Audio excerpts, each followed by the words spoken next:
हमारे टूरिस्ट पर्यटक पर हमला किया है उनको कड़ी से कड़ी सज़ा मिलनी चाहिए कानून के तहत। और साथ ही मैं और मेरी पार्टी की ओर से इन दुखद परिवारजनों को अपनी संवेदनाएं भेज रहा हूं।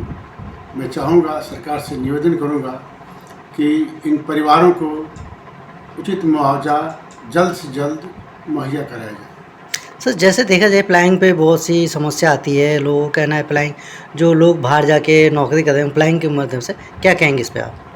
ये पलायन की समस्या तो बड़ी ज़बरदस्त है और ख़ासकर वो पलायन जो कि इसी देश में हो रहा है। एक तो है कि जो लोग देश छोड़कर बाहर जा रहे हैं उनको हायर सैलरी मिलती है, अलग बात है, लेकिन जो लोग इस देश में जा रहे हैं, पंजाब जा रहे हैं, राजस्थान जा रहे हैं, गुजरात जा रहे हैं, महाराष्ट्र जा रहे हैं, तमिलनाडु जा रहे हैं, ये बड़ी भयानक समस्या है, बड़ी विकट समस्या है, क्योंकि यहाँ इनको सैलरी बहुत अच्छी नहीं मिलती है। 15 से 20 हज़ार रुपये मिलते हैं जो खाने पीने रहने में खर्च आते हैं, मुश्किल से 5-10 रुपये बचा पाते हैं। और इसका दुष्परिणाम ये होता है कि इनके बच्चे, इनकी पत्नियाँ, इनके पेरेंट्स सब यहीं रहते हैं, इन्हें अपने बहुत कष्ट होता है। तो हम चाहेंगे कि इस पलायन की समस्या को जल्द से जल्द दूर किया जाए। हमारी पार्टी के लिए इस समस्या को दूर करने का एक प्लान है, एक स्कीम है, इसे हम लागू करेंगे। और जैसा कि हमारे नेता ने भी कहा है, हमारी पार्टी भी कह रही है कि हम इनको यहीं पे अपने राज्य में ही 15 से 20 हज़ार कमाने के लिए 15 से 20 हज़ार हर महीने कमा लें, इसके लिए हम व्यवस्था करेंगे। सर, जैसे देखा जाता है कि जो 2000 से पहले आपका जो बिहार झारखंड था एक ही था, बिहार था, तो उसमें रोजगार था उस समय। तो लालू जी के द्वारा 2000 सन में बांटने की वजह से बिहार को बेरोजगार कर दिया गया है। जी, समस्या है कि जितनी इंडस्ट्री थी वो उधर चली गई, बिहार में कोई इंडस्ट्री तो है नहीं। और जो चीनी मिल एक मुख्य यहाँ का उद्योग था, उसमें से आजकल बहुत सारी मिलें बेकार पड़ी हुई हैं, नए कोई कल कारखाने की स्थापना हुई नहीं। स्मॉल स्केल इंडस्ट्री, लघु उद्योग जिसको बोलते हैं, वो सब कुछ विकसित हुआ नहीं। तो लोग जाएं तो जाएं कहाँ? खेती पर भी कितनी निर्भर रह सकते हैं। तो रोज़गार की समस्या के लिए बाहर जाना ही पड़ रहा है, जो कि बहुत अच्छी बात नहीं है। बहुत मैं तो कहूँ कि ये बहुत ही बिहार के लिए शर्म की बात है। जो काम यहाँ हो सकता है, हो सकता था और हो सकता है, होना चाहिए, वो नहीं हो रहा है। तो हमारी पार्टी इस पर बहुत सीरियस है, बहुत संजीदा है। और पावर में आते आते, सत्ता में आते आते पहला काम यही होगा, हम पलायन को विथ इमीडिएट इफ़ेक्ट, तुरंत प्रभाव से बंद करना चाहेंगे, बंद कर देंगे। सर, एक चीज़ और बड़ी बात कहेंगे कि जो देखा जाता है कि भू माफिया, तो यहाँ पे सबसे ज़्यादा ज़मीन वो भू माफिया को द्वारा कब्जा किया जाता है। इसमें प्रशासन भी कहीं कहीं शामिल है उसमें। जी, बात तो सही है, बिना प्रशासन के मिले भगत तो कुछ होता नहीं है। लेकिन हमारी पार्टी जब सत्ता में आती है तो सबसे पहले लैंड रिफॉर्म्स करेगी। बिना लैंड रिफॉर्म किए कुछ भी संभव नहीं है। एक बार लैंड रिफॉर्म हो जाएगा और लैंड का जो डिस्ट्रीब्यूशन है, जो इक्विटेबल डिस्ट्रीब्यूशन होना चाहिए, वो हम चाहेंगे कि हो जाए।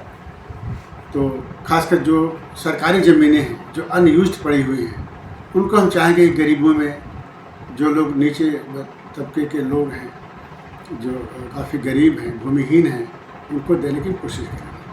सर, यहाँ तक ये भी देखा जाता है, सरकार कहती है कि जिनके पास ज़मीन नहीं है उनको 10 डिसमिल ज़मीन दिया जाए, पर यहाँ तक कि देखा जाता है जिनके पास ज़मीन है उन्हीं को सरकार ज़मीन दे रही है। ये तो अच्छी बात नहीं, वैसे ऐसा हो रहा है तो ठीक नहीं है, और इसी को तो हमें सुधारना है। ये जो गलतियाँ हो रही है इन्हीं को सुधारना है। और हम चाहेंगे कि जिनको ज़रूरत है उनको मिले, जिनको जैसे भूमिहीन हैं, जो खेत पे काम कर सकते हैं, उनको ज़मीन मिलनी चाहिए। हाँ, ज़मीन देंगे जरूर। सर, एक अहम चीज़ बात करेंगे शिक्षा विभाग पे।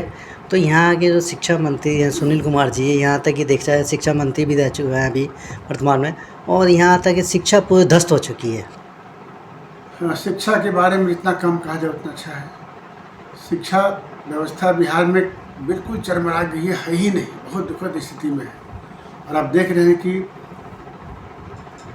कोचिंग करने के लिए 10वीं 12वीं के बाद भी बच्चे यहाँ बिहार से बाहर जा रहे हैं, यूपी जा रहे हैं, राजस्थान जा रहे हैं और जगह जा रहे हैं। बाकी हायर एजुकेशन में डिग्री तो मिल रही है, पढ़ाई हो नहीं रही है, और कहीं कहीं हमारे यहाँ तो डिग्रियाँ भी समय से बहुत बाद में मिलती है। तो सब मिला जुला करके शिक्षा व्यवस्था बिल्कुल चौपट हो चुकी है, ध्वस्त हो चुकी है, बर्बाद हो चुकी है। और हमारी पार्टी के बारे में तो जैसा डिक्लेयर्ड पॉलिसी है, शिक्षा के बारे में हम खासकर जो बेसिक एजुकेशन है 10वीं तक, जो 15 साल तक की जो शिक्षा है वो मुफ्त शिक्षा करेंगे और क्वालिटी एजुकेशन करेंगे। सर एक चीज़ कहेंगे, जो वृद्धा पेंशन मिलता है जो 400 मिलता है, तो क्या वो बढ़ेगा कि उतना ही पैसे जी, वो मिलेगा? 400 से काम तो चलता नहीं है, उसको 400 से बढ़ा के हम 2000 करने जा रहे हैं, हमारी पार्टी करेगी।